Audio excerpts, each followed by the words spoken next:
Bom final de tarde a todos que nos acompanham nesse primeiro encontro. É um prazer recebê-los em nossa casa, mesmo que de forma virtual. Nosso tema principal de hoje é a aprendizagem, e estamos aprendendo a usar essa ferramenta de comunicação. Então, pedimos desculpas caso ocorra algum equívoco. Vou iniciar apresentando a equipe de idealizadores do Centro Dia para Idosos Recanto com Vida. Eu sou a Adriana da Silva e sou responsável pela coordenação das atividades. O Ivan Rosarim responde pelo administrativo e a Jussiana da Silva é nossa responsável técnica pela sua formação enquanto enfermeira mestre.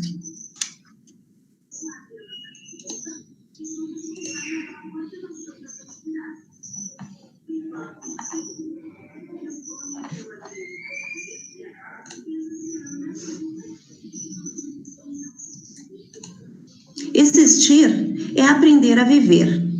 É partindo de uma perspectiva de formação humana ao longo da vida, de um aprender a viver que é permanente, que iremos refletir sobre o que se pode aprender com as experiências ao longo da vida.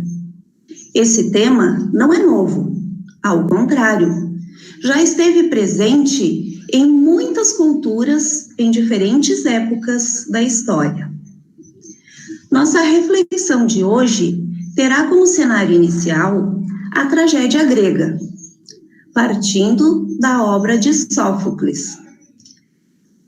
Traremos ao debate alguns questionamentos que acompanham a humanidade ao longo dos tempos. Somos donos do nosso destino ou nossa vida está por algo externo a nós mesmos?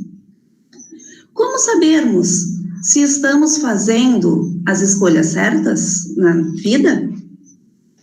Será que as experiências já vividas anteriormente nos ajudam a tomar decisões corretas diante de novos problemas? Essas e outras questões serão abordadas na palestra de hoje a partir de aspectos da literatura, da filosofia e da vida cotidiana. Ao longo da palestra, você poderá deixar seus comentários e questionamentos no chat do YouTube. Ao final da palestra, os comentários e questionamentos serão apresentados e respondidos. Se possível, responda um formulário cujo link será disponibilizado no chat para que a equipe com vida conheça um pouco mais dos nossos possíveis clientes. Se você quiser saber mais sobre o Centro Dia para Idosos Recanto com Vida, deixe também suas perguntas e no final a equipe irá respondê-las.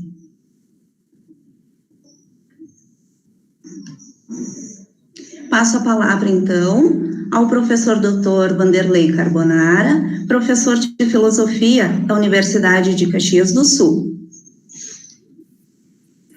Boa tarde, Adriana, Jussiana, Ivan, obrigado pelo convite para estar com vocês aqui no Recanto com Vida.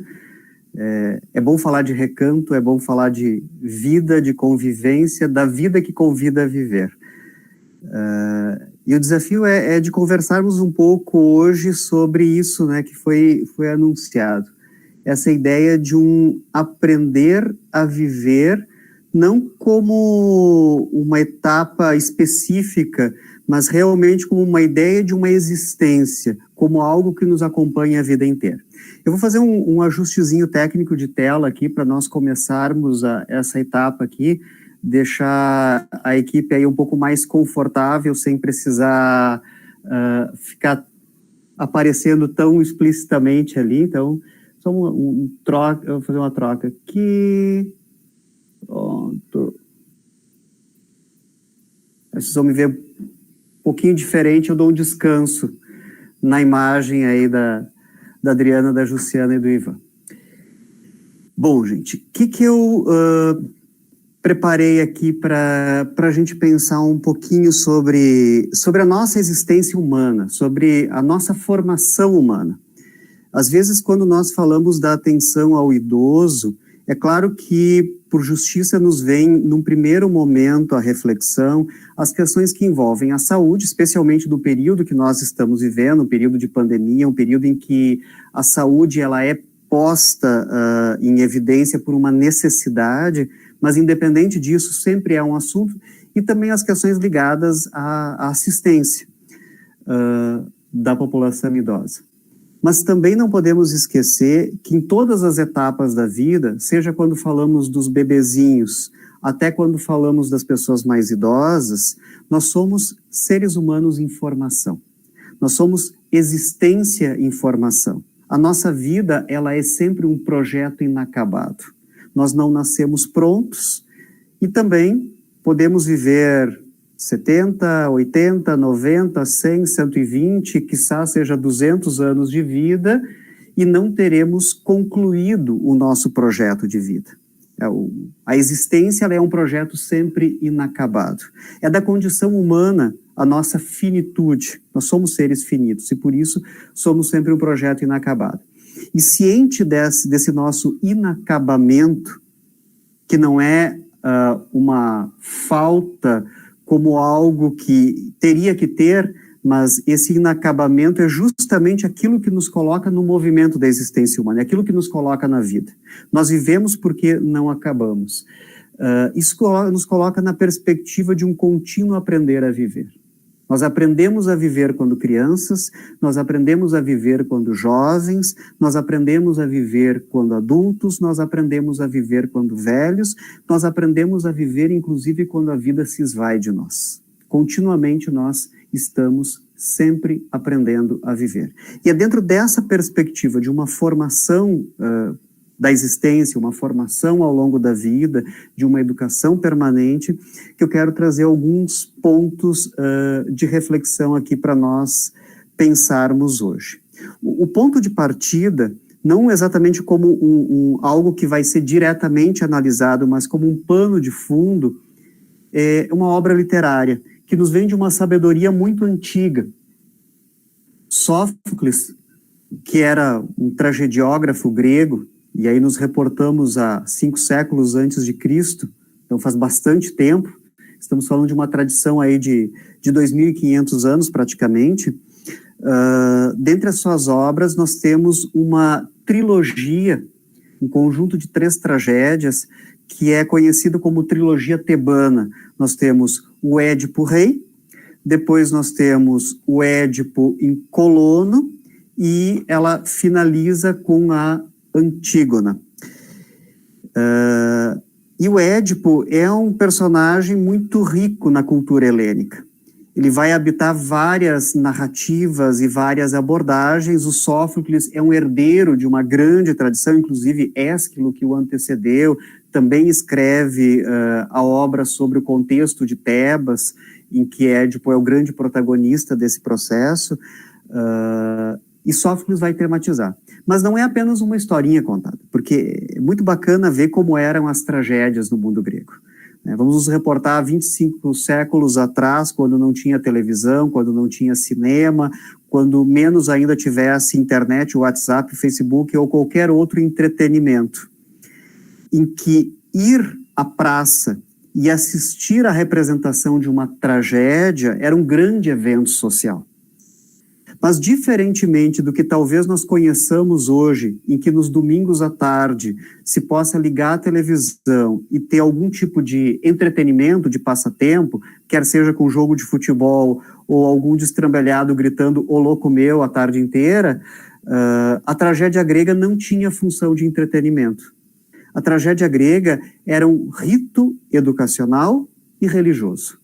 Era um momento de deferência em que a população ateniense ia à praça, assistia o espetáculo, não apenas para passar o tempo, mas sobretudo porque ali era um ato pedagógico e religioso em que se aprendia a viver. em que aquele que assistia o espetáculo confrontava-se com a dor e o sofrimento do personagem e aprendia com os ensinamentos da vida daquilo que era posto em cena ao longo da tragédia. E a história de Édipo é uma história não muito bonita. Possivelmente quem está nos assistindo talvez a conheça em alguma medida ou não, mas eu vou fazer uma recomposição muito breve aqui. No mito, nós temos os pais, Laio e Jocasta, que quando nasce o filho, vão levá-lo para saber o seu oráculo, levam ao templo porque querem saber o oráculo, o destino que aguardava essa criança. E a notícia é chocante. Essa criança, quando crescer, matará o seu pai e se casará com a sua mãe. E agora? O que fazer com o traste que acabou de nascer? É que vai matar o pai e vai casar com a mãe. Laio, num ato extremo, convoca um dos seus generais e ordena que mate o bebê. O general não tem coragem de matar aquela criança. Numa situação aí que a narrativa vai se estendendo, ele abandona numa floresta, é resgatado por um pastor e acaba adotado em outra cidade por Políbio, enfim, em outra cidade lá no castelo ele é criado e nunca sabe da sua história. Ele cresce achando-se filho lá de quem o adotou. Quando jovem, Édipo vai ao templo e quer saber o seu destino. E ele fica sabendo, tu matarás o teu pai e te casarás com a tua mãe. Quando Édipo fica sabendo do seu destino, ele quer evitar que se cumpra. E para que não se cumpra, ele não volta para casa. Ele torna-se andarilho e sai pelo mundo, achando que os pais que ele havia deixado para trás fossem os seus verdadeiros genitores. Não sabia ele que tinha sido adotado. Perambulando pela estrada, ele se depara com uma comitiva, com quem acaba tendo um embate, e o chefe daquela comitiva sai para enfrentar Édipo, e no empurra daqui, empurra dali, Édipo acaba matando o chefe dessa comitiva e foge, para não ser pego pelos soldados que o cuidavam. Isso passa-se mais tempo quando Édipo se vê às portas de Tebas. Tebas era um reino muito importante, mas que já havia algum tempo sendo amaldiçoado. E por isso uma esfinge habitava as portas de Tebas. E a todo aquele que tentasse entrar na cidade lançava um enigma. E era necessário ou decifrar o enigma, ou então seria devorado. Édipo se mostra o mais sábio de todos, o mais inteligente de todos, porque ele consegue decifrar o enigma da esfinge e é recebido na cidade de Tebas como um herói. Tamanha é sua glória que lhe é dada em casamento a rainha viúva e o trono de Tebas. Édipo torna-se rei de Tebas. E como jovem rei de Tebas, casado com a rainha viúva, de um rei que não se sabia o que teria acontecido, porque foi morto em uma emboscada em condições que ninguém sabia contar muito bem, agora Édipo precisa fazer a cidade recuperar a sua glória antiga que estava perdida. No entanto, são muitos os males que afetam a cidade de Tebas. E por isso Édipo manda chamar um sacerdote que pudesse explicar por que Tebas está sob tamanha desgraça, doenças, as plantações não vão bem, tudo acontece errado em Tebas. E esse sacerdote vai revelar. Acontece que Laio, o rei de Tebas, foi morto e até hoje não se sabe quem é o assassino. Tebas só voltará a ter a sua glória quando o assassino de Laio for novamente trazido, for descoberto e punido. Na condição de rei, Édipo lança sobre o desconhecido assassino todas as formas de punições. Jamais poderia viver em Tebas, enfim, e descreve uma série de punições que esse assassino teria. E ordena a todos que partam em busca para que investiguem e descubram quem é o assassino de Laio. Bom, isso tudo vai tendo uma série de desdobramentos até que as informações começam a se encontrar. Édipo descobre que aquele transeunte com quem outrora ele havia tido um embate e o havia matado era Laio.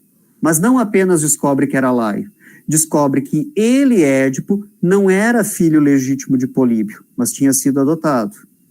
E que a sua origem estava na própria Tebas que hoje ele governava. E que Jocasta, sua esposa, era, na verdade, sua mãe. E que Laio, aquele que sem saber que era rei de Tebas, e menos ainda, sem saber, era seu próprio pai. Ou seja, aquela profecia que todos agiram para que ela não se cumprisse, ela acaba se cumprindo.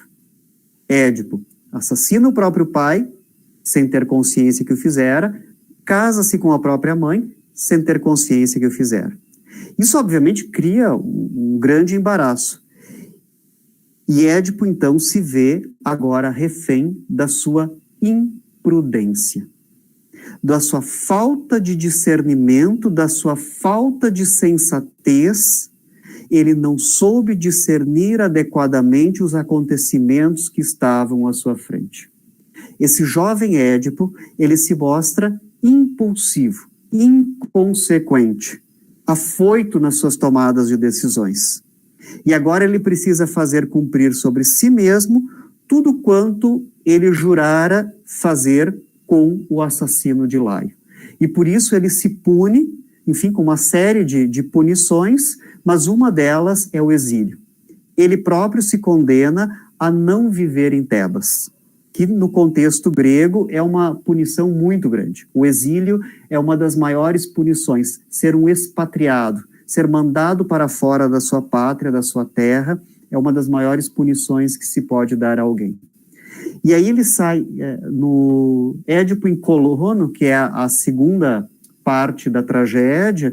Nós temos o Édipo fora já de Tebas, em terras atenienses, na localidade de Colono, acompanhado de Antígona, que é uma das filhas. Édipo teve com Jocasta 4 filhos, 2 rapazes, Polinice e Etéocles, 2 moças, Antígona e Ismene. Antígona acompanha o pai no exílio. Esse pai que está cego, por razões aí que talvez alguns conheçam, mas eu não descrevi aqui, ele está cego, expatriado, agora velho, e nada tem, não tem posses.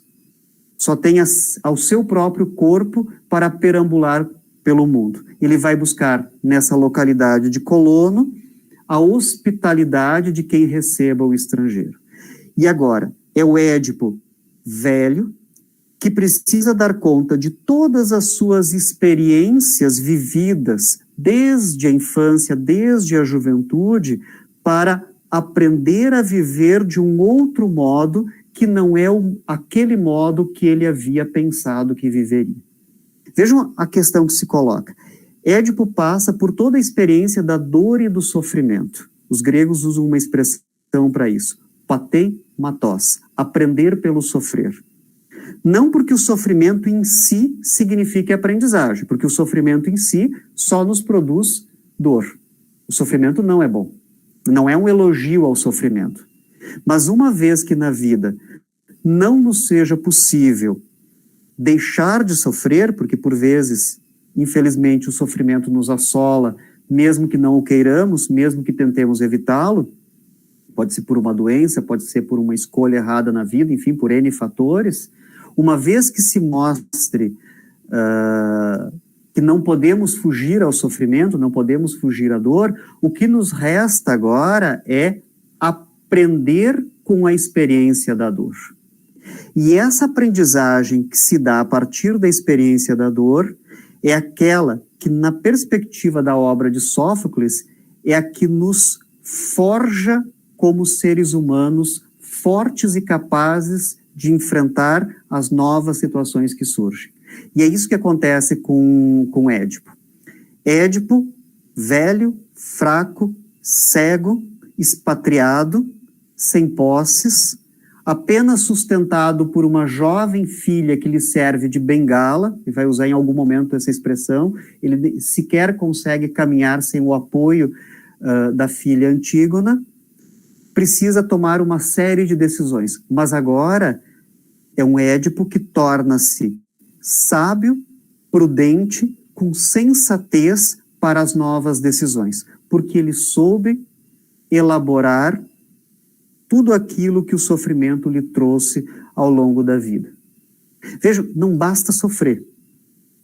A gente conhece, quem é aqui da nossa região da Serra sabe bem como é que é o linguajar por vezes, né, que tem o concurso de quem sofre mais, né, alguém conta assim, mediocramento que me dói o pé, e lá do outro lado alguém já sai dizendo, mas pra ti se dói o pé, pra mim me dói o pé, a coluna, a cabeça, aí vem o terceiro que dói mais, é o concurso de quem sofre mais, né. Aí alguém conta lá, mas quando eu era criança, que ia na escola, tinha que usar o cinelinho lá e era só o cinelinho que tinha. Aí o outro vem e conta, mas tu pelo menos tinha o cinelinho, eu nem cinelinho tinha para ir na escola, que é de pé descalço, que tem um cascão assim ó, no pé até hoje por causa disso. Então a gente tem muito aqui na nossa região esse concurso do quem sofreu mais, porque parece que sofrer é motivo de elogio. Não é essa a perspectiva que eu estou trabalhando aqui, não. Sofrer não é bom. Sofrer não merece elogio. É melhor não sofrer. É melhor evitar a dor e o sofrimento. A questão está no que se pode aprender quando é inevitável o sofrimento e, frente a ele, nós podemos ter uma atitude de elaboração. Essa que é a questão. É isso que o Édipo aprende a fazer. Ele demora, mas ele em algum momento aprende a elaborar as suas experiências. Não basta acumular mais e mais experiências. Não é isto. Quer dizer, todos nós acumulamos anos de vida. Mas acumular anos de vida por si só, a única coisa que nos traz são rugas, cabelos brancos, se os cabelos permanecerem, porque para os homens ainda nem sempre eles permanecem para ficarem brancos. Isso é garantido. Agora, as aprendizagens com a experiência não nos vêm apenas com o passar dos anos. Vem com a forma como nós nos relacionamos com essas experiências. À medida que eu reflito sobre as minhas experiências e desenvolvo um discernimento, uma sensatez, eu aprendo a viver melhor. Eu desenvolvo essa sabedoria de vida. O velho filósofo Aristóteles, quase contemporâneo lá de Sófocles, que escreve, inclusive, sobre as tragédias de Ésquilo e de Sófocles e de Eurípides, vai trabalhar o conceito da sabedoria prática, do saber viver bem, da prudência, disso que se aprende quando nós nos relacionamos com as nossas experiências de uma forma reflexiva, quando delas nós atribuímos sentido e aprendemos a tomar boas decisões, a fazer as escolhas mais acertadas. E isso só nos vem com a experiência. Observe, um jovem de 14, 15, 16 anos de idade pode ser muito inteligente, pode desenvolver cálculos matemáticos avançados, se estudar bem, pode lidar com tecnologias com muita propriedade, se dedicar a isso. Pode aprender conteúdos de história, de geografia, de astronomia com muita proficiência. Mas dificilmente um jovem com 14, 15, 16 anos de idade terá o discernimento necessário para tomar uma decisão importante frente a um fato inusitado, que seja complexo. Mas por que isso? Porque esta aprendizagem da arte de viver, ela exige a elaboração das experiências. A quem ainda teve poucas experiências, não foi possível elaborar muitas delas. O mesmo Aristóteles que eu referi antes vai dizer que as questões da ética, elas se tornam em nós significativas depois dos 50 anos de idade. Bom, talvez vamos baixar para 40 ou para 30 nos dias atuais que seja, mas enfim, de qualquer forma, há aprendizagens que elas estão nessa perspectiva do aprender a viver, sempre relacionadas com as nossas experiências de vida. Mas não a experiência em si. Elas estão relacionadas com o modo como nós elaboramos as experiências. Eu costumo muito nas minhas aulas, trabalho, dentre outros temas, eu trabalho com filosofia da educação, então com formação de professores, e aí quando falamos, né, dos nossos estudantes das escolas, crianças e jovens, como tomar determinadas decisões quando a pessoa adulta precisa decidir por aquele que ainda não tem autonomia, não tem a maturidade para a tomada das suas decisões. Qual o critério? Como discernir bem? Por que uma criança de 10 anos de idade, um jovem de 14 anos de idade, por vezes não saiba tomar a decisão correta, é compreensível, dada a sua faixa etária. Mas espera-se que o adulto, então, seja capaz. Eu costumo dizer para os meus alunos que estão se formando professores, não esqueçam que quando vocês estiverem lá na escola, olhem na sala de aula e procurem um adulto. O professor será o único adulto naquele grupo ali, de sala de aula na escola. Então, precisa fazer papel de adulto, porque não pode esperar que os alunos façam papel de adulto. Também quando nós somos pais, e temos filhos, sobretudo, eu brinco muito com a figura do adolescente que completa 13 anos de idade, chega em casa da escola e diz assim, mãe, pai, vai ter uma festa na casa lá do fulano, da fulana, e todos os meus colegas vão, vai começar a festa meia-noite e vai até às 6 da manhã. Todo mundo vai. Eu vou também, né?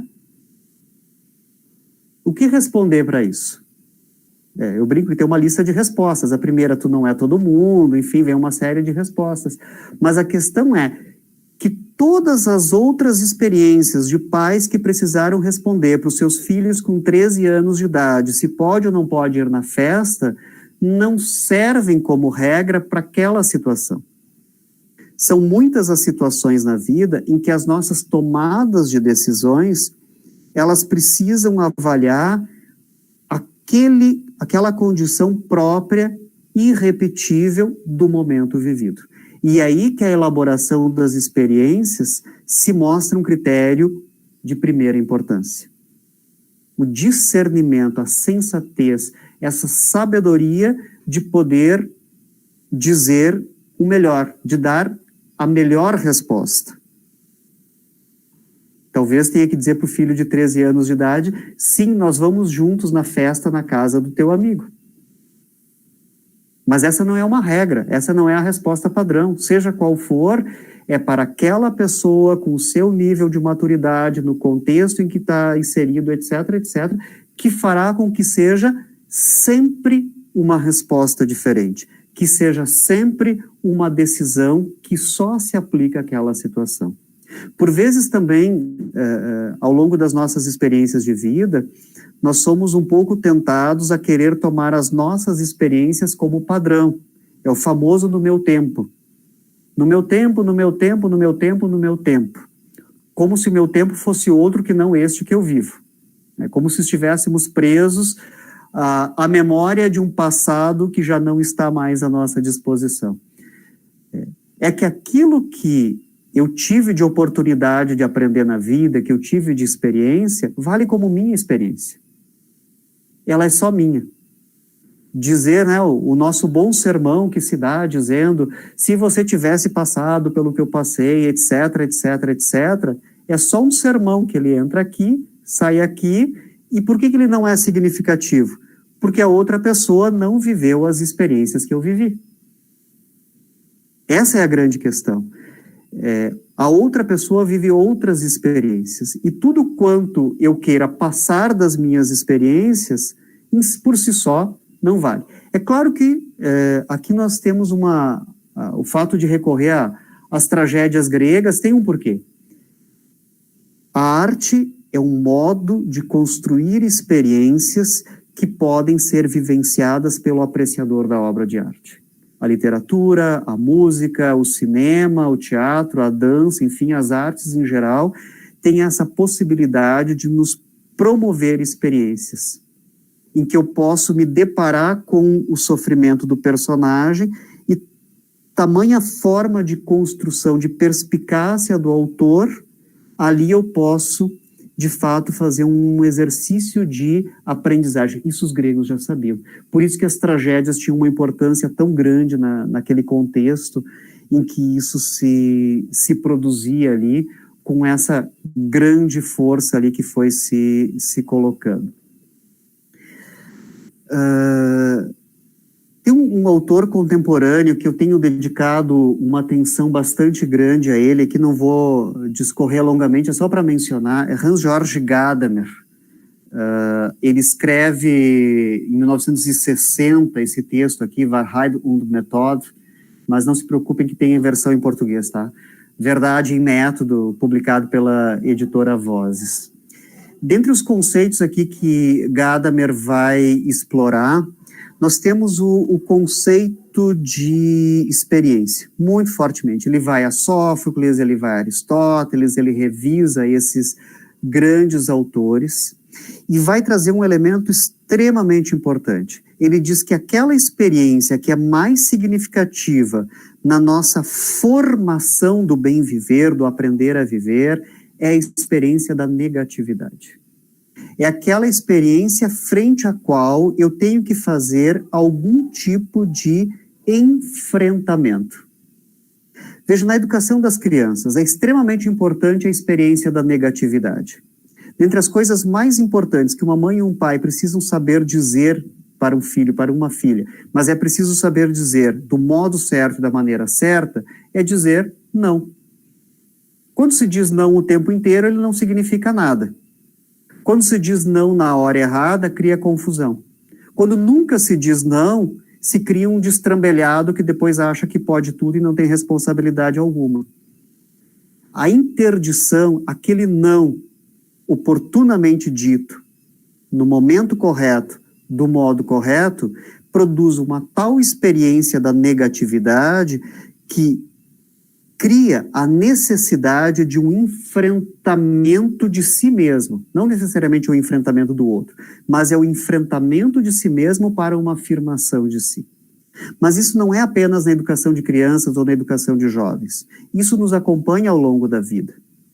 Nós somos interditados muitas vezes na vida. Nós temos várias formas de ouvir um não. Pode ser o guarda de trânsito, pode ser o agente de saúde. Por diferentes situações nós podemos ter essa interdição. O nosso próprio corpo nos diz não frente a alguns dos nossos anseios. Eu quero tomar um garrafão de vinho.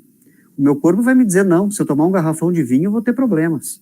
É preciso essa interdição, que nos coloca numa dimensão de aprender a viver bem, portanto, de afirmação de si. A isso Gadamer chama de experiência da negatividade, porque ela nos produz uma condição de enfrentamento de si e de afirmação de si, em que aprendemos a ser melhores do que éramos até então.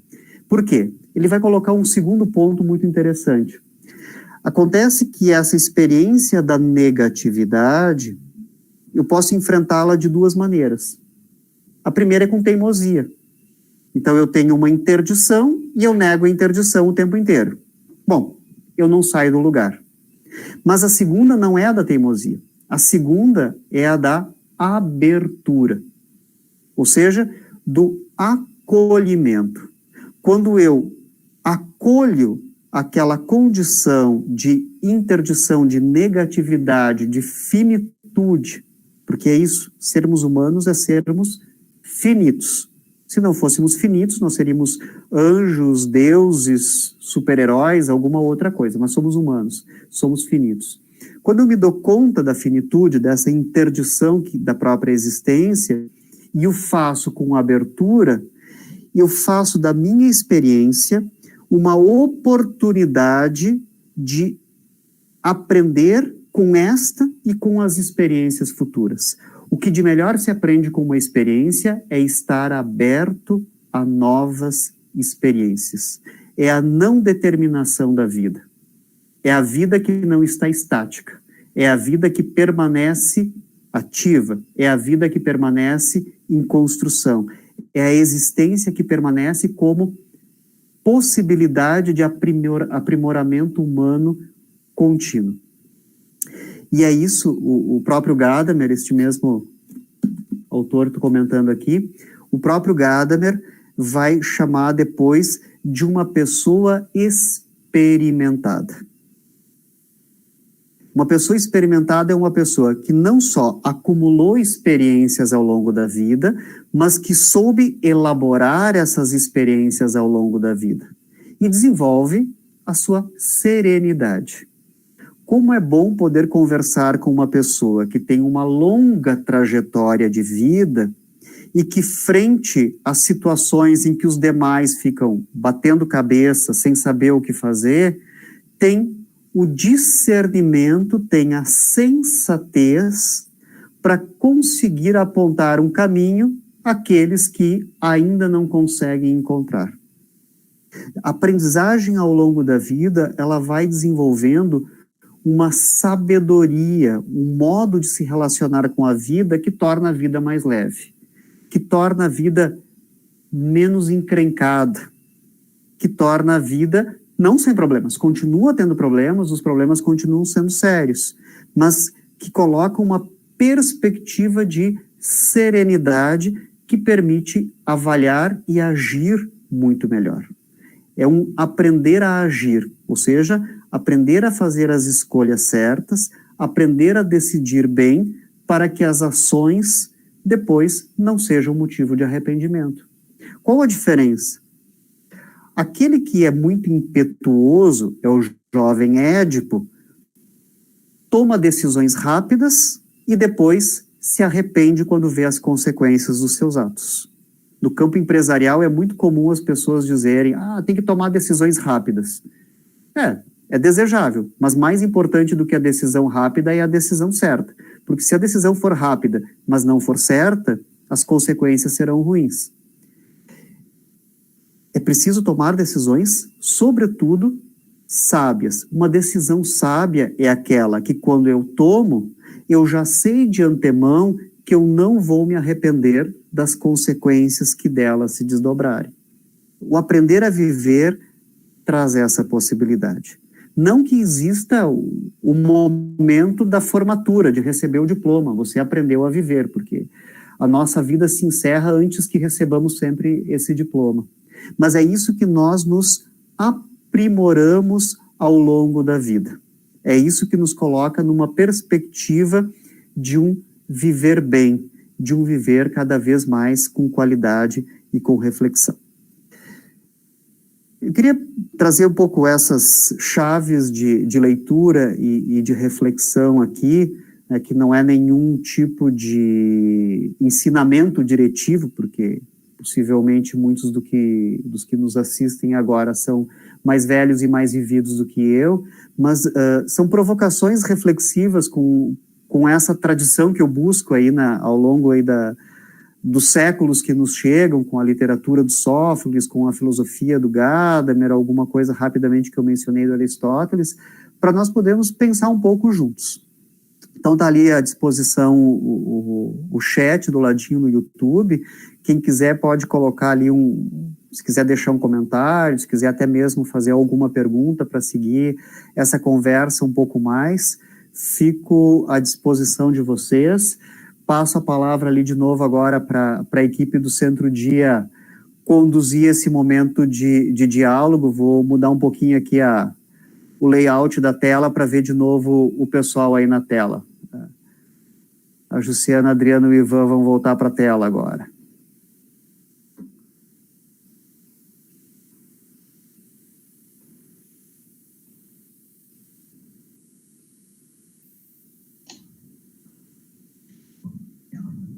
Com vocês. Pelo senso comum, temos a noção do vivendo e aprendendo. Somos aprendentes, por vezes de forma trivial e outras de maneira mais requintada ao longo de todo o curso da nossa vida. Agradecemos ao professor Vanderlei pela sua participação e disponibilidade em abordar este tema tão importante, por uma ótica filosófica. A aprendizagem é tão importante que é o segundo pilar do desenvolvimento, do envelhecimento ativo, apontado pela Organização Mundial da Saúde. O Centro Dia para Idosos é um espaço de troca de sabedorias acumuladas ao longo da vida.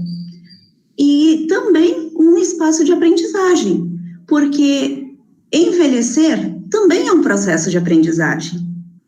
Agradecemos a todos também que nos acompanharam. Fica o convite para vir conhecer pessoalmente as nossas instalações. Lembrando que basta agendar um horário para que possamos seguir as medidas necessárias para a segurança de todos.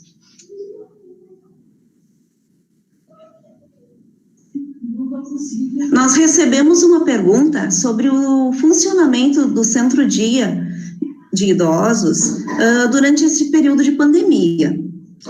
Eu afirmo que nós seguimos o plano de contingência aprovado pela Prefeitura, possuímos espaços amplos e arejados que possibilitam um distanciamento seguro. Então, sim, é seguro frequentar o centro-dia para idosos.